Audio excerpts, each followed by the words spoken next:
ভারত ও পাকিস্তানের মধ্যে চলমান উত্তেজনা ক্রমশই বাড়ছে। কাশ্মীর সহ সীমান্ত এলাকায় দুই দেশের সীমান্তরক্ষী বাহিনীর সাথে গোলাগুলির ঘটনা ঘটেই চলছে। দুই দেশের এই অস্থিরতার পেছনে ভারতকেই দায়ী করছে পাকিস্তান, আর পাকিস্তানকে দায়ী করে ব্যবস্থা নেওয়ার কথা জানিয়েছে ভারত। এমন অবস্থায় কোন দিকে যাচ্ছে দুই দেশের এই উত্তেজনা? ভারত আস্তে আস্তে সীমান্তে প্রচুর সেনা জড়ো করছে এবং সেখানে মোটামুটি অনেক সেনা, ডয়চে ভেলের বক্তব্য হচ্ছে ব্যাপক মুভমেন্ট হচ্ছে, এমনকি অনেক সেনা মোতায়েন করেছে বা জড়ো করেছে। অপরদিকে আপনার মার্কিন গণমাধ্যম নিউ ইয়র্ক টাইমস বলছে যে ভারত পাকিস্তানের বিরুদ্ধে সামরিক পদক্ষেপের প্রস্তুতি মোটামুটি কমপ্লিট করেছে। কাশ্মীরে হামলার জবাব দিতে সশস্ত্র বাহিনীকে পূর্ণ স্বাধীনতা দিয়েছেন ভারতের প্রধানমন্ত্রী নরেন্দ্র মোদী। অন্যদিকে গোয়েন্দা তথ্যের বরাতে পাকিস্তান বলছে 36 ঘন্টার মধ্যে ইসলামাবাদে হামলা চালাতে পারে দিল্লি। বিশ্ব নেতাদের অনুরোধের পরও পাকিস্তান এবং ভারতের মধ্যে উত্তেজনা কিন্তু কমেনি।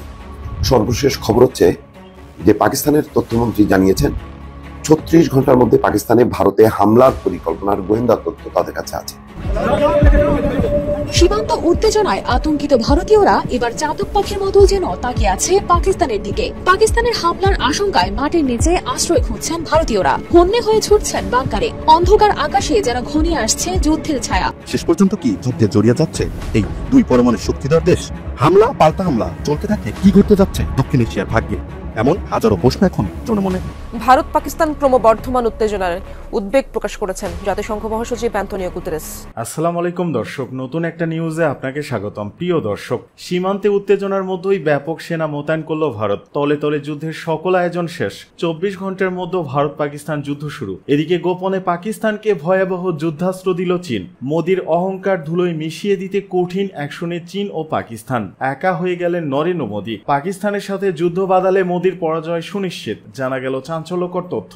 অপরদিকে সীমান্তে থমথমে অবস্থা। বাংকারে আশ্রয় নিচ্ছেন আতঙ্কিত ভারতীয়রা। পাকিস্তানের ভয়াবহ হামলার ভয়ে কাঁপছে গোটা ভারত। ভারত পাকিস্তান যুদ্ধের সর্বশেষ আপডেট নিয়ে করা আমাদের আজকের ভিডিওটি অত্যন্ত গুরুত্বপূর্ণ। ভিডিওটি শুরু থেকে শেষ পর্যন্ত ধৈর্য সহকারে দেখে একটি লাইক দিয়ে সবাইকে শেয়ার করে দিন। আমাদের চ্যানেলে নতুন হলে চ্যানেলটি সাবস্ক্রাইব করে পাশে থাকা বেল আইকনে ক্লিক করে রাখুন। আমাদের ভিডিওটি আপনি বাংলাদেশের কোন জেলায় বসে দেখছেন বা শুনছেন সেটি অবশ্যই কমেন্ট বক্সে কমেন্ট করে জানিয়ে দিতে ভুলবেন না। ভারত ও পাকিস্তানের মধ্যে চলমান উত্তেজনা ক্রমশই বাড়ছে। কাশ্মীর সহ সীমান্ত এলাকায় দুই দেশের সীমান্তরক্ষী বাহিনীর সাথে গোলাগুলির ঘটনা ঘটেই চলছে।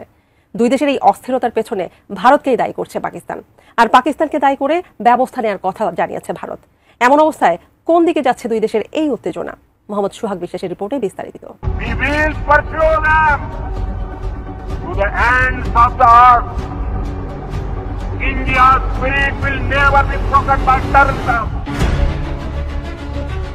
কাশ্মীরের পেহেলগামে গত 22 এপ্রিল সন্ত্রাসী হামলায় 26 জন পর্যটক নিহতের ঘটনায় ভারত পাকিস্তানের মধ্যে তুমুল উত্তেজনা বিরাজ করছে। টানা 5 দিন ধরে কাশ্মীরের সীমান্তে দেশ দুটির বাহিনীর মধ্যে গোলাগুলির ঘটনা ঘটেছে, তবে এখন পর্যন্ত কোনো হতাহতের খবর পাওয়া যায়নি। জার্মান সংবাদ মাধ্যম ডয়েচে ভেলের এক প্রতিবেদনে বলা হয়েছে, গত বৃহস্পতিবার থেকে প্রতি রাতেই কাশ্মীর সীমান্তে ভারত পাকিস্তানের সেনাবাহিনীর মধ্যে গোলাগুলি চলছে। এই হামলার জন্য পাকিস্তানকে দায়ী করে দেশটির বিরুদ্ধে একাধিক ব্যবস্থা নেওয়ার ঘোষণা দিয়েছে ভারত। পাকিস্তানও জানিয়েছে তারা সিমলা চুক্তি সহ ভারতের সঙ্গে সব চুক্তি সাসপেন্ড করেছে। তারপর থেকে জম্মু কাশ্মীর ও লাদাখে প্রতি রাতেই গুলির আওয়াজ শোনা যাচ্ছে। ডিডব্লিউ ওই প্রতিবেদনে জানিয়েছে প্রতি রাত 12টার পর গুলি চলছে, ভোরে থেমে যাচ্ছে, তবে শুধু গুলিই চলছে। তিনি জানান সীমান্তে প্রচুর সেনা মোতায়েন করেছে ভারত, ব্যাপক মুভমেন্টও হচ্ছে। 27 এপ্রিল মার্কিন সংবাদ মাধ্যম নিউ ইয়র্ক টাইমসের এক প্রতিবেদনে বলা হয়েছে, ভারত পাকিস্তানের বিরুদ্ধে সামরিক পদক্ষেপের প্রস্তুতি নিচ্ছে। প্রতিবেদনে আরো বলা হয়েছে, হামলার পরপরই ভারতের প্রধানমন্ত্রী নরেন্দ্র মোদী 1 ডজনেরও বেশি দেশের সঙ্গে টেলিফোনে কথা বলেছেন। পাশাপাশি নয়াদিল্লিতে অবস্থিত 100টিরও বেশি কূটনৈতিক মিশনের প্রতিনিধিদের ভারতের পররাষ্ট্র মন্ত্রণালয়ে ডেকে নেওয়া হয়েছে। তবে এসব প্রচেষ্টা উত্তেজনা হ্রাসের জন্য নয়, বরং পাকিস্তানের বিরুদ্ধে সম্ভাব্য সামরিক অভিযানের পক্ষে আন্তর্জাতিক সমর্থন আদায়ের লক্ষ্যে নেওয়া হয়েছে বলে জানিয়েছে একাধিক কূটনৈতিক। এর আগে এক ভাষণে মোদির সন্ত্রাসী আস্তানাগুলো ধ্বংস এবং কঠোর শাস্তি দেওয়ার ঘোষণা দেন, যদিও সরাসরি পাকিস্তানের নাম উল্লেখ করেননি তিনি। অন্যদিকে কাশ্মীরের নিরাপত্তা বাহিনী ব্যাপক ধরপাকড় শুরু করেছে এবং সন্ত্রাসী হামলার সঙ্গে জড়িতদের সন্ধানে অভিযান চালাচ্ছে। সেখানে শত শত মানুষকে গ্রেফতার করা হয়েছে।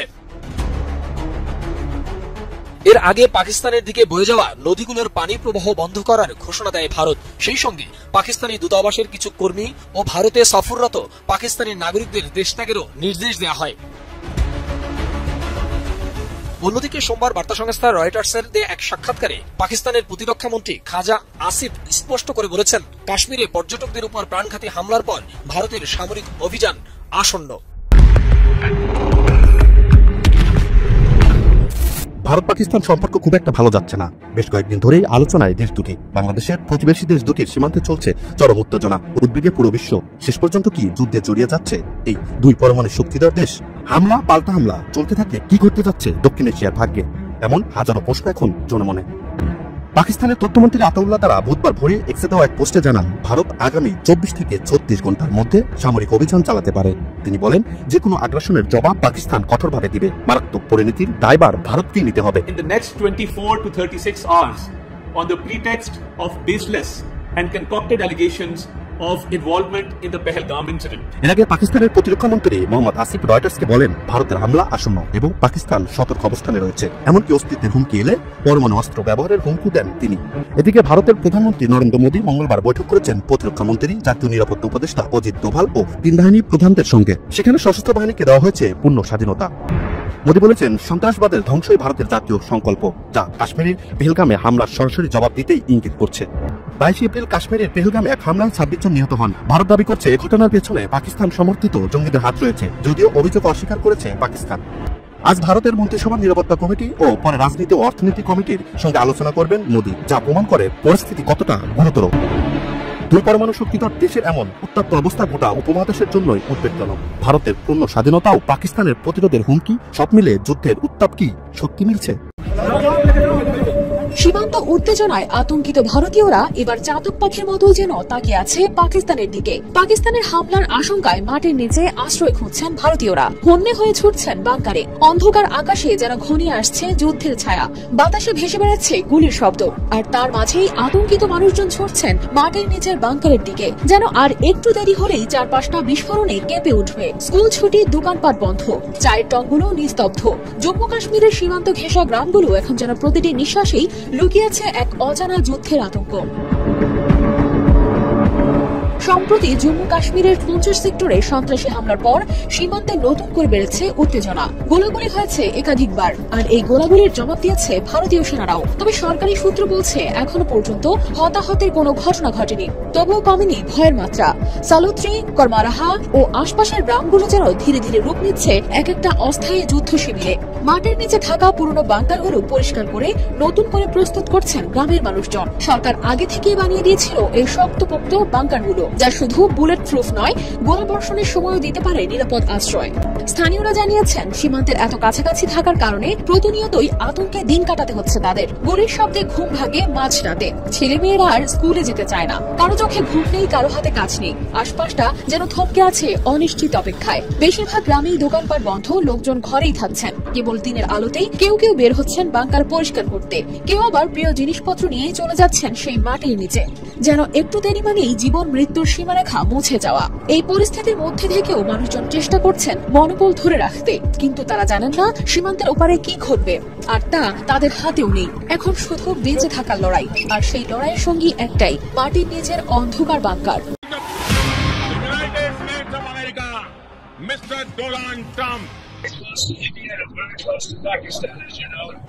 ভারত নিয়ন্ত্রিত কাশ্মীরের পেহেলগামে বন্দুকধারীদের হামলায় প্রাণহানির ঘটনার পর পারমাণবিক অস্ত্রধারী দুই প্রতিবেশী ভারত এবং পাকিস্তানের মাঝে চরম উত্তেজনা বিরাজ করছে। এমন পরিস্থিতিতে হুমকি এবং পাল্টা হুমকি চলছে দুই দেশের মাঝে। ইতিমধ্যে পাকিস্তানের প্রতিরক্ষা মন্ত্রী খাজা আসিফ সতর্ক করে দিয়ে বলেছেন, ভারত যদি উত্তেজনা ছড়ায় তাহলে পাকিস্তানকে কেউ থামাতে পারবে না। এদিকে মার্কিন প্রভাবশালী সংবাদ মাধ্যম নিউ ইয়র্ক টাইমস জানিয়েছে, ভারত এখন সংঘাত এড়াতে নয়, বরং পাকিস্তানের বিরুদ্ধে সামরিক পদক্ষেপ নিতে প্রস্তুত হচ্ছে। প্রতিবেদন অনুযায়ী কাশ্মীরে হামলার পর প্রধানমন্ত্রী নরেন্দ্র মোদী 1 ডজনেরও বেশি দেশের নেতাদের সঙ্গে কথা বলেছেন এবং বিদেশি কূটনীতিকদের সঙ্গে নিয়মিত বৈঠক চালাচ্ছেন। এছাড়া পাকিস্তানে অবস্থানরত রুশ নাগরিকদের জন্য বিশেষ সতর্কবার্তা জারি করেছে ক্রেমলিন। পশ্চিমাদের মতো রাশিয়া সচরাচর এমন সতর্কবার্তা জারি করতে দেখা যায় না, তাই এই সতর্কবার্তা ভয়াবহ কিছু ইঙ্গিত করছে বলেও মনে করা হচ্ছে। বিশ্লেষকরা মনে করছেন এমন সতর্কবার্তা রুশ গোয়েন্দা প্রতিবেদনের ভিত্তিতে জারি করা হয়েছে, যা পাকিস্তানে ভারতের হামলাকে ইঙ্গিত করছে। এদিকে পাকিস্তানের সংবাদ মাধ্যম জিও নিউজের এক প্রতিবেদনে বলা হয়েছে, ভারত যদি উত্তেজনা ছড়ায় তাহলে পাকিস্তানও পুলওয়ামা ঘটনার মতো যেভাবে প্রতিক্রিয়া দেখিয়েছিল ঠিক সেভাবে মোদী সরকারকে কঠোর জবাব দেবে। কাশ্মীর হামলার পর ভারতকে দেখা যাচ্ছে এই ইস্যুতে পরাশক্তিগুলোর সমর্থন আদায়ে দৌড়ঝাঁপ করতে। তবে যুক্তরাষ্ট্রের শক্ত সমর্থন পেতে ব্যর্থ হয়েছেন নরেন্দ্র মোদী। কাশ্মীর ইস্যুতে নিজের স্বভাবসুলভ ভঙ্গিতে যুক্তরাষ্ট্রের অবস্থান পরিষ্কার করেছেন ডোনাল্ড ট্রাম্প। তার কথায় ইঙ্গিত পাওয়া যাচ্ছে তিনি নিরপেক্ষ থাকার পক্ষে। এছাড়া ভারত দাঁড়ে দাঁড়ে ঘুরছে সমর্থনের আশায়। সর্বশেষ ভারতীয় কূটনীতিকরা তালেবান সরকারের সাথে বৈঠক করেছে, অথচ আফগানিস্তানকে এতদিন জঙ্গি রাষ্ট্র হিসেবে তকমা দিয়ে আসছিল মোদী সরকার। এদিকে রাশিয়া ভারতের পাশে শক্তভাবে থাকবে বলে আশা করা হচ্ছিল, কিন্তু ভারত একই সাথে যুক্তরাষ্ট্র ও রাশিয়ার সাথে বহুমাত্রিক সম্পর্ক রাখার জন্য পরিচিত। বিশ্লেষকরা মনে করছেন ভারতের এমন ডাবল সার্ভিসের জন্য যুদ্ধের ময়দানে যুক্তরাষ্ট্র কিংবা রাশিয়া কাউকেই সক্রিয়ভাবে পাশে পাবে না। তাছাড়া রাশিয়া চীনের বিরাগভাজন হয়ে ভারতকে সরাসরি সাহায্য করার ঝুঁকি নেবে না বলেও মত দিচ্ছেন অনেক বিশ্লেষক। একই সাথে ভারতের অভ্যন্তরীণ যেসব রেজিস্ট্যান্স গ্রুপ ও বিচ্ছিন্নতাবাদী আন্দোলন আছে, তারা ভারত পাকিস্তানের ফুল স্কেল যুদ্ধের সুযোগে আঞ্চলিক স্বাধীনতা ঘোষণা করতে পারে বলেও মনে করা হচ্ছে। এভাবে ভারতের ভূখণ্ডগত অখণ্ডতার লঙ্ঘন হবে এবং এর মাধ্যমে ভারত ভেঙে টুকরো হওয়ার ঝুঁকিতে থাকবে। এদিকে পাঞ্জাবের খালিস্তান আন্দোলনের নেতা গুরপতবন্ত সিং পান্নু এক ঘোষণায় বলেছেন, ভারতের যে কোনো সামরিক আগ্রাসনের বিরুদ্ধে পাকিস্তানের পাশে দাঁড়াবে পাঞ্জাবের শিখ সম্প্রদায়। তিনি হুঁশিয়ার দিয়ে বলেছেন, তারা কখনোই ভারতীয় সেনাবাহিনীকে পাঞ্জাবের ভূমি ব্যবহার করে পাকিস্তানে আক্রমণ করতে দেবে না। পাকিস্তানের পাশে শুধু মৌখিকভাবে নয়, বরং ইতিমধ্যে কার্যকরভাবে পাশে দাঁড়াতে দেখা যাচ্ছে চীন সহ একাধিক দেশকে। যুক্তরাষ্ট্র যেখানে নিরপেক্ষতার কথা বলছে, সেখানে চীন সর্বশক্তি দিয়ে মিত্র পাকিস্তানের পাশে দাঁড়িয়েছে। পেহেলগামে সন্ত্রাসী হামলার প্রেক্ষাপটে পাকিস্তানকে সমর্থনের বার্তা দিয়েছে বেইজিং। এদিকে টাইমস অফ ইন্ডিয়ার এক প্রতিবেদনে দাবি করা হয়েছে, পাকিস্তানকে ব্যাকআপ দিচ্ছে চীন। তারা পাকিস্তানকে অত্যাধুনিক PL-15 দূরপাল্লার আকাশ থেকে আকাশে হামলার মিসাইল সরবরাহ করেছে। এই মিসাইল চীনের বিমান বাহিনীর অন্যতম প্রধান অস্ত্র হিসেবে পরিচিত। বিশ্লেষকরা বলছেন, পাকিস্তানের পাঠানো PL-15 মিসাইল সহজেই ভারতের রাফায়েল যুদ্ধ বিমানকে ভূপাতিত করতে সক্ষম। এদিকে তুরস্কের প্রেসিডেন্ট রিসেপ তাইব এরদোয়ান বলেছেন, পাকিস্তানের জনগণের প্রতি তারা সমর্থন ব্যক্ত করছে। ভারতের সাথে সম্ভাব্য যুদ্ধের আশঙ্কা ঘিরে পাকিস্তানকে সরাসরি অস্ত্রের যোগান দিচ্ছে তুরস্ক। এর অংশ হিসেবে এরই মাঝে অস্ত্রবাহী অন্তত 60টি সামরিক বিমান তুরস্ক থেকে পাকিস্তানে পৌঁছেছে। গতকাল এক প্রতিবেদনে এমনটাই দাবি করেছে প্রভাবশালী ভারতীয় গণমাধ্যম টাইমস অফ ইন্ডিয়া। অন্যদিকে সরাসরি কোনো বড় পরাশক্তি সমর্থন না পেয়ে এবার 26টি রাফায়েল যুদ্ধবিমান কিনতে ফ্রান্সের সাথে চুক্তি করেছে নয়াদিল্লি। এভাবে ভারত ও পাকিস্তানের চলমান উত্তেজনা বৃদ্ধির ফলে দক্ষিণ এশিয়া চরম উত্তপ্ত হয়ে পড়েছে। বিশ্লেষকরা ধারণা করছেন, দুই দেশই যেহেতু পারমাণবিক অস্ত্রের অধিকারী, তাই পরিস্থিতি খারাপ হলে যে কোনো ধরনের অস্ত্রই ব্যবহার হতে পারে। এই মুহূর্তে ভারত পাকিস্তান যদি যুদ্ধ হয়, তাহলে বৈশ্বিক নেতাদের অবস্থান কার পক্ষে কে থাকবে? বিভিন্ন গণমাধ্যমের সূত্রগুলো বলছে, ভারতের সরকার প্রায় 12টি প্রধান শক্তিশালী দেশের যারা নেতারা আছেন তাদের সাথে কথাবার্তা বলেছেন। অপরদিকে ইসরায়েল প্রকাশ্যে ঘোষণা করেছে, যদি ভারত পাকিস্তান যুদ্ধ হয় তাহলে ইসরায়েল ভারতকে সমর্থন করবে সব দিক থেকে। একদম সবার আগে ইসরায়েল তাদের এই অবস্থান প্রকাশ করছে। এর বাইরে মার্কিন যুক্তরাষ্ট্রের যিনি গোয়েন্দা প্রধান আছেন তুলসী গ্যাবার্ড, তিনি বলছিলেন যে এই ধরনের হামলার বিপরীতে মার্কিন যুক্তরাষ্ট্র নিন্দা জানায় এবং কি ভারতের পক্ষে তাদের অবস্থান থাকবে। তবে সামরিকভাবে কতটুকু সাপোর্ট করবে এই সম্পর্কে ভারতকে কোন রকম আশ্বস্ততা আমেরিকা দেয়নি। এর মাঝখানে আমরা দেখলাম যে গেল 5 দিনে ভারত ফ্রান্স থেকে রাফাল যে যুদ্ধ বিমান, মানে অত্যাধুনিক প্রযুক্তির সেই যুদ্ধ বিমানগুলো ক্রয় করেছে 26টা, প্রায় 63,000 কোটি টাকার বিমান কিনেছে। এছাড়াও আরো বিভিন্ন যন্ত্রতন্ত্র, নিজেদের সামরিক জিনিসগুলোকেও তারা ঝালাই করে নিচ্ছে। তো পাকিস্তানের অবস্থা কি হবে? অর্থনীতিতে বিভিন্ন ভাবে সূচকে মাইনাসে থাকা এবং কি ঝুঁকতে থাকা অর্থনীতিতে পাকিস্তান কি এত বড় যুদ্ধের ব্যয়ভার বহন করতে পারবে? এই যখন পাকিস্তানের টেনশন, তবে ঝুঁকবে না ইস্যুতে যখন আছে, তখন প্রিয় বন্ধু চীন, 1971 কিন্তু পাকিস্তানের পক্ষে চীন ছিল। সেই চীনের এক ধরনের কূটনৈতিক অবস্থানের পাশাপাশি এবার বের হলো আরেক তথ্য। চলমান পরিস্থিতিতে পাকিস্তানের হাতকে শক্তিশালী করতে ক্ষেপণাস্ত্র সরবরাহ করছে বেইজিং। ইতিমধ্যেই চীন থেকে অত্যাধুনিক PL-15 আকাশ থেকে আকাশ, মানে এয়ার টু এয়ার যে ক্ষেপণাস্ত্রগুলো আছে সেগুলো অলরেডি হাতে পেয়েছে পাকিস্তানের বিমান বাহিনী। পাকিস্তানের নতুন এই অস্ত্রে ভারতের নিরাপত্তা চ্যালেঞ্জ অনেক গুণ হুমকির মুখে আছে বলে মনে করছেন নিরাপত্তা বিশ্লেষকরা। ভারতীয় সংবাদ মাধ্যমগুলো দাবি করছে যে সম্প্রতি গেল 2-3 দিনের মধ্যে পাকিস্তানের হাতে অত্যাধুনিক PL-15 এই ক্ষেপণাস্ত্রগুলো তুলে দিয়েছে চীন। যে 27 এপ্রিল পাকিস্তানের বিমান বাহিনীর সামাজিক যোগাযোগ মাধ্যমে 3টি JF-17 যুদ্ধ বিমানের ছবি প্রকাশ করেছে, যা চীনা PL-15 যে ক্ষেপণাস্ত্র আছে সেটা দ্বারা সজ্জিত। এই যুদ্ধ বিমানগুলোর ছবি প্রকাশের মাধ্যমে পাকিস্তান পরোক্ষভাবে ভারতের প্রতি এক ধরনের শক্তি প্রদর্শন করছে বলে মনে করছে আপনার বিশেষজ্ঞরা। এখন এই JF-17 যে বিমানগুলো আছে, যুদ্ধ বিমানগুলো, এগুলোর ডিজাইন এবং উৎপাদন হয়েছে চীন পাকিস্তান যৌথ উদ্যোগে। এই জেটগুলো এখন পাকিস্তান বিমান বাহিনীর অন্যতম শক্তি হিসাবে কাউন্ট হচ্ছে। নতুন এই PL-15 ক্ষেপণাস্ত্রগুলো যুক্ত হওয়ার ফলে আকাশ যুদ্ধে এই বিমানগুলোর সক্ষমতা অনেক গুণ বেড়ে গেছে। চীনের সরকারি সংস্থা aviation industry corporation of China তারা PL-15 ক্ষেপণাস্ত্রটি রাডার নিয়ন্ত্রিত একটা সিস্টেমে তৈরি করেছে, যা প্রায় 200-300 কিলোমিটারের দূরত্বে থাকা শত্রুদের যে কোনো বিমানকে আপনার লক্ষ্য করে টার্গেট করে উড়ে যায় এবং এটাকে ধ্বংস করে দিতেও সক্ষম হয়। এর গতি শব্দের গতির চেয়েও 5 গুণ বেশি বলে ধারণা করা হয়। চলতি দশকে চীনা বিমান বাহিনী এই ক্ষেপণাস্ত্রটির ব্যবহার শুরু করে এবং 2023 সালের জুহাই এয়ার শোতে এটার উন্নত সংস্করণ, ভাসযোগ্য পাখা সহ সংস্করণ প্রদর্শন করে। প্রতিরক্ষা সূত্রের দাবি, পাকিস্তানের হাতে থাকা এই সংস্করণটির পাল্লা চীনাদের দেখানো পাল্লার চেয়েও অনেক গুণ বেশি। ভারতের বিমান সেনার অন্যতম শক্তিশালী যুদ্ধ বিমান রাফাল ফাইটার জেট, যেটা আমি বলছিলাম যে ফ্রান্স থেকে আরো কয়েকটা কিনে আছে, যার সঙ্গে যুক্ত রয়েছে ইউরোপীয় মেটিওর ক্ষেপণাস্ত্র বিয়ন্ড ভিজুয়াল রেঞ্জ, যুদ্ধক্ষেত্রে অন্যতম পরিচিত। বিশেষজ্ঞদের মতে PL-15 ক্ষেপণাস্ত্রটিকে প্রায়ই মেটিওরের প্রতিযোগী বলে আপনার বিবেচনা করা হয়। সামরিক কর্মকর্তাদের মতে এই উন্নত ক্ষেপণাস্ত্র পাকিস্তানের হাতে তুলে দেওয়ার ঘটনা প্রমাণ করে যে চীন সংঘাতময় পরিস্থিতিকে ব্যবহার করে কৌশলগতভাবে ইসলামাবাদকে সহযোগিতা করছে। আবার নিরাপত্তা বিশ্লেষক এবং যুদ্ধের সম্পর্কে যারা বিশ্লেষণ করেন তাদের বক্তব্য, পাকিস্তান আকাশ যুদ্ধে ভারতকে চ্যালেঞ্জ করার সক্ষমতা রয়েছে। এই পরিস্থিতিতে ভারত নিজস্ব আকাশ প্রতিরক্ষা ব্যবস্থা আরো জোরদার করছে এবং পশ্চিমা মিত্রদের সাথেও কমিউনিকেট করছে কিভাবে চীনাদের এই PL-15 থেকে নিজেদের যুদ্ধ বিমানগুলোকে রক্ষা করা যায়। এটা মানে ধরেন ভূমিতে মারা টানার জন্য না, যুদ্ধ বিমান খাওয়ার জন্য হচ্ছে PL-15। তো পাকিস্তানের কৌশলটা আমার কাছে যেটা মনে হচ্ছে যে আমাদের বিমান কেনার থেকে আমরা ক্ষেপণাস্ত্র কিনি, যেটা দিয়ে আস্তে আস্তে বিমান উড়ে দিব। যুদ্ধ তার মানে নিশ্চিত হতে যাচ্ছে, শুধুমাত্র সময়ের অপেক্ষা। তবে এটা বাংলাদেশের জন্য খুব ভালো সংবাদ না।